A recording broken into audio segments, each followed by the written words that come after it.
Hey guys, welcome to my channel, and today I'm going to be reviewing Slumber Party Massacre 2. Sorry if you can hear my cat meowing in the background. Every time I go to talk, she wants to touch it.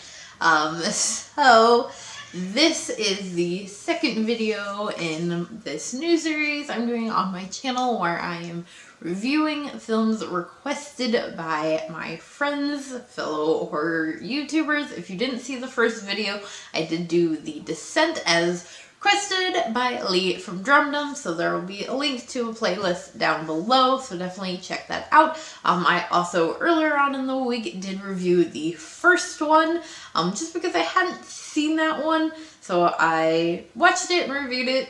Link in the description as well, and we will get on to talking about the second one. So if you don't know what these movies are about, the first one is about a group of high school seniors having a sleepover just at one of their houses, and a killer comes after them for basically no real known reason. The second one actually focuses on the younger sister of one of the victims, and kind of some time after the events of the first one, and she's still not really dealing with what happened. She's still kind of having these nightmares, and there's reference to her sister being hospitalized, and so she just keeps having these kind of nightmares about the event, but is with a different killer, and it is a guitar slash drill wielding killer. Very weird.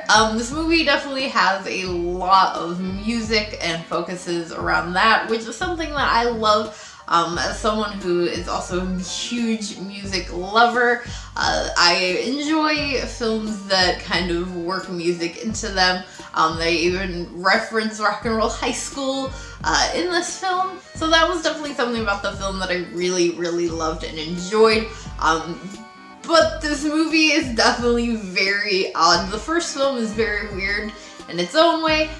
This one just ups the weird level even more so. Like I said, the main character is dreaming a lot, so a lot of what we see as far as kind of the deaths throughout the majority of this film is her dreaming that these things are going to happen. It almost kind of feels a little bit like she's having premonitions, but we find out later on in the film that's not exactly the case.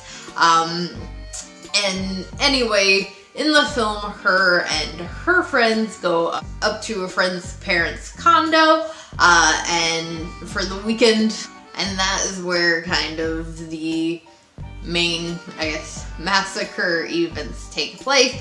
So this movie definitely takes a little bit to get there. Like I said, you have these dream sequences happening throughout it, but it definitely takes a while to get to the real like massacre party scene. Now this movie is definitely kind of all over the place.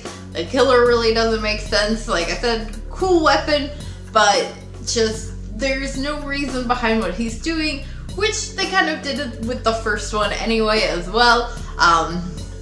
But you're just like, what does this killer have to do with this group of people? In the first one, it was a escaped killer who already did a massacre years previously.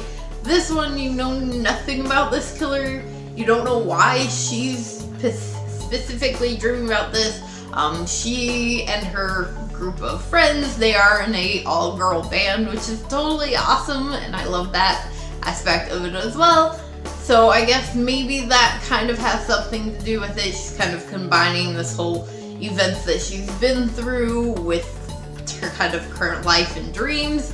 Maybe that has to do with it. It's not obvious at all. I will say this movie definitely had some more kind of blood and guts and gore in it. Cheesy 80s stuff. This did come out in '87, but I love that stuff. This movie definitely has very much like You can tell it has inspirations from Nightmare on Elm Street, and I don't know if it was supposed to be kind of like mockingly so or not, or if it was more of a tribute. There's definitely like a blood bath scene in this film with the main character, and then one of the police officers that they kind of encounter in the film, last name is Kruger, so there's definitely like shout outs and references to that in this. I think it was done out of, I think it was supposed to be like a little respectful shout out. That's just how I like to view it. And all in all, I did enjoy the film. I will say, I think I actually liked it better than the first one. I said in my first review, it would be one that maybe I would revisit, but probably not very often. This one, I definitely think I would revisit more. It was definitely a super fun time with this film, even just for the cheesiness. If you haven't seen it and you love a good cheesy slasher, I do really suggest this one. I will say, and spoiler alert, if you haven't seen it, I definitely saw the ending coming during this kind of big chase scene where the main character is chasing off the killer. It's this one-on-one between the two of them. Something, for whatever reason, just popped up through my head, like, I bet that she is the one who is in the hospital, because they do make reference to her. Like I said, they make reference to her sister being hospitalized, and I was just thinking, like, I bet it's her, and all of this is still a dream, which is exactly what happens. She initially wakes up in bed with her boyfriend, and this whole thing's been a dream, and she's kind of happy because she was able to defeat the guy in her dream, so maybe now she can move on. And then her boyfriend, of course, turns into the killer, and then she wakes up again, and she's actually the one in the hospital. And I was just like, yep, kinda saw that coming. So I was kind of disappointed with that. I was really hoping it wasn't gonna take that route, but it did. So kind of unfortunate ending, but it definitely makes more sense, because, you know, she's going through and dreaming about this guy, and then all of a sudden he comes out of her dream and is real and is killing everybody. So yeah, I think the ending made sense. I just wasn't, like, I guess, super happy about that. But like I said, all in all, I did still really enjoy the film. It's definitely a fun, cheesy time. If you have seen this film, let me know what you thought about it in the comments below.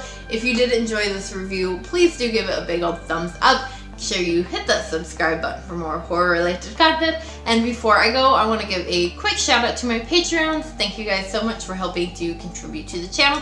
If you want to know the perks to being a Patreon, links are in the description below, along with all of my other social media.